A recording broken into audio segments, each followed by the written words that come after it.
Alrighty, so Minnesota will take on the Seattle Seahawks at home at US Bank Stadium for the first time at US Bank.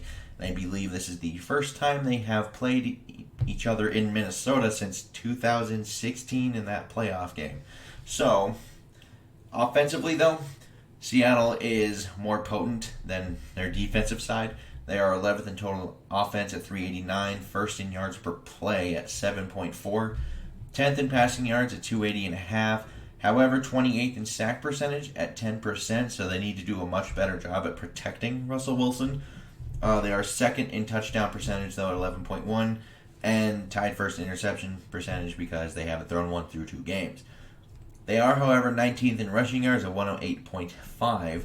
However, 8th in yards per carry at 4.8. So, not always running the ball, but very effective when they do. They are 20th in third down percentage at 38.1, tied 7th in red zone percentage at 80, and 9th in points per game at 29.0. So, defensively, like I said, not quite as potent here. They are 30th in total defense at 434.0, 14th in yards per play at 5.6, and 22nd in passing yards allowed at 271.5. They are 18th in pressure percentage, but 10th in sack percentage. So they don't always get pressure, but when they do, they're getting a pretty decent amount of sacks off of said pressure. So they are 31st in rushing yards allowed, though, at 162.5, and 22nd in yards per carry at 4.6. We'll see how much of that is skewed by Derrick Henry, because they did allow 113 yards rushing to the Indianapolis Colts, but only at 3.8 yards per carry. So they did a pretty decent job against the Colts, not so much against the Titans, where Henry ran for like 180 yards and 3 scores. So we'll see if that's more of a one-game fluke or not. 17th in third down percentage, though, at 40.7, tied 6th in red zone percentage at 40, and 17th in points per game allowed at 24.5. Now, their injury report, D. Eskridge, he's out with a concussion. Rashad Penny is a running back / return guy for them. He's out with a calf. Brandon Shell out with an ankle. And Benson Mayowa is questionable with a neck injury. And he was kind of a late addition to the injury report with the neck. So that questionable could be closer to like a game time or doubtful kind of decision with him for the pass rusher there. Now, Minnesota, offensively, 6th in total offense at 411. They're 12th in yards per play at 6.1. 8th in passing yards at 289. They're 14th in sack percentage at 4.7. 10th in touchdown percentage at 6.1. Also tied first in interception percentage, just because they haven't thrown one yet. 10th in rushing yards at 122.0.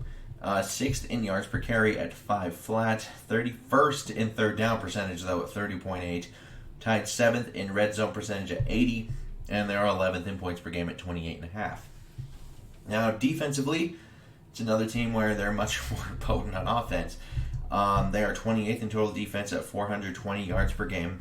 26th, allowing 6.6 yards per play. 26th in passing yards at 294. They're 15th in pressure percentage at 20.5, but 2nd in sack percentage at 11.3. 22nd in rushing yards at 126 yards per game allowed, and 19th in yards per carry at 4.4. They are, however, 2nd in third down percentage at 26.1, but 22nd in red zone percentage at 71.4, and they allow 30.5 points per game, which is good for 27th in the league. Now, Barr's out with a knee again, so I'm not he's missed a lot. I think this is like his 17th straight game, something like that. Harrison Hand, he's out with a hamstring. Darisaw is out with a groin. And Cook is labeled as questionable. However, probably closer to doubtful. And he'll probably be a game-time decision, as he is dealing with a sprained ankle issue and did not practice all week, but he's listed as questionable. Now, we get to my thoughts. Now, offensively, I think you need to open up the offense a bit. Potentially no Dalvin Cook, and I think with the way this week has gone, it's good to prepare for this game as if you will not have Dalvin Cook available. So the other reason is I think they can take advantage of Trey Flowers. He's a corner for them. He has played 100% of their defensive snaps. He has been targeted 10 times through 2 games, allowing 130 yards, 18.6 yards per completion, 13 per target. He's allowed 1 score, hasn't got an interception, and allows 145.8 passer rating. That seems like the guy to pick on. Now, they do need to have effective runs. I know I just said they need to open it up, but that doesn't mean you don't need to run the ball. You still do. You just need to have effective runs. Because Minnesota did average 5.1 yards per carry in their last 2 meetings against the Seattle Seahawks, and they've averaged 28 points per game. Pretty good. Now, they averaged 2.5 yards per carry in all other meetings since 2015, and that's equated to 7.7 points per game, which is obviously terrible. Now, like I said, you don't need a ton of carries. Seattle kind of personifies what I would like to maybe see. They're 19th in rushing yards. 108.5 is a decent rushing output. 8th in yards per carry, though, is pretty good at 4.8.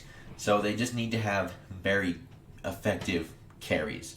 You don't need a ton. And they kind of did this once against Seattle. And in 2019, they got 5.6 yards per carry in that game off of 14 carries. Got 30 points. So maybe something more along those lines. Because if you don't have Dalvin Cook, I don't think running the ball 50 times is a good idea. And so overall, protect Kirk, effective carries, attack Flowers, open it up, and then, sounds easy enough on offense, right? We always think that, and then things go wrong. Defensively, Zimmer has actually done pretty well containing Russell Wilson during, his Viking tenure here. So he has a 92.9 rating since taking over as, the head guy here in Minnesota against Russell Wilson. However, the issue with Seattle is their run game. They averaged 165.2 yards per game and 5 yards per carry during that same time frame, which is ridiculous. You cannot do that. And in the last 2 meetings, the Seahawks average 171 yards on the ground and 5.8 yards per carry, along with 32 points per game. So, fix that.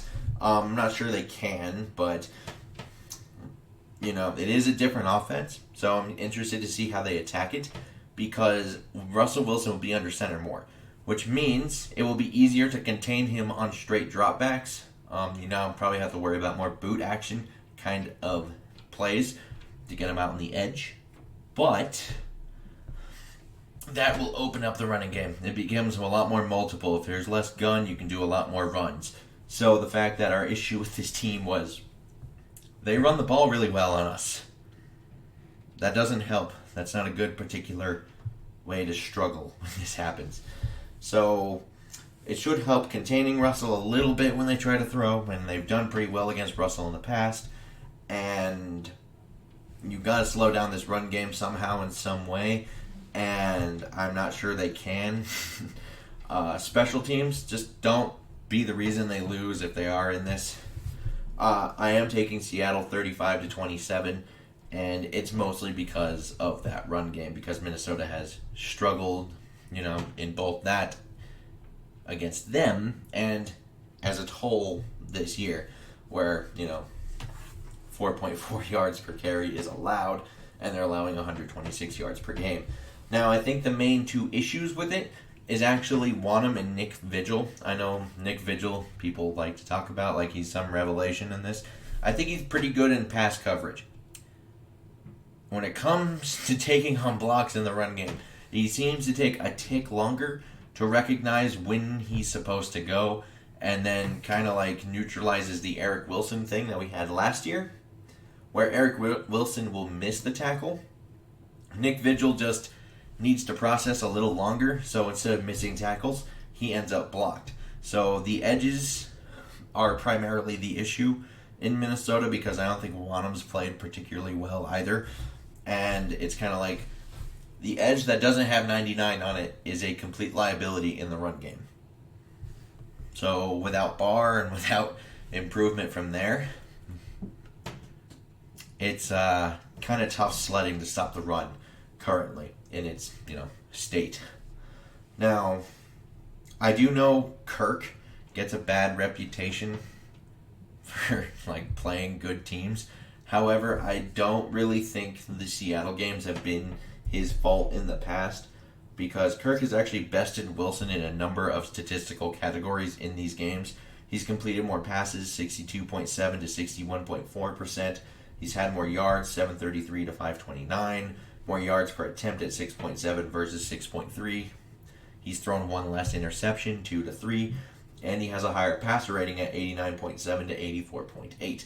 And both have thrown 5 touchdown passes. So, I'm just thinking this kind of feels like the same old story, where we're going to have maybe a lower rushing output because aside from last year in 2020, the Vikings really haven't ran well on this team. So it was 201 yards last year, and that really bumped up the averages, and it's not good. So, like I said, 2.5 yards, my bad, in all other games that weren't in 2019 and 2020. So it's still, I think, a 3-game average where they're getting 2.5 yards per carry. So, and those all came when Dalvin Cook wasn't on the team. So if Dalvin Cook can't play, oddly, they've only been able to run on Seattle when Dalvin Cook is the focal point of the offense. So I'm kind of just thinking this is going to be the same old story, where it's, we might not be able to run the ball. Kirk will play pretty solid, but you'll live with it. It's serviceable. It's good to go. He didn't play losing football, but the problem will be, in all likelihood, the Seahawks are going to have 220 yards rushing by the end of this game. So that would be my guess. And I would like to know your guys' comments down below. Like and subscribe. Super helpful. And until next time, I bid y'all adieu.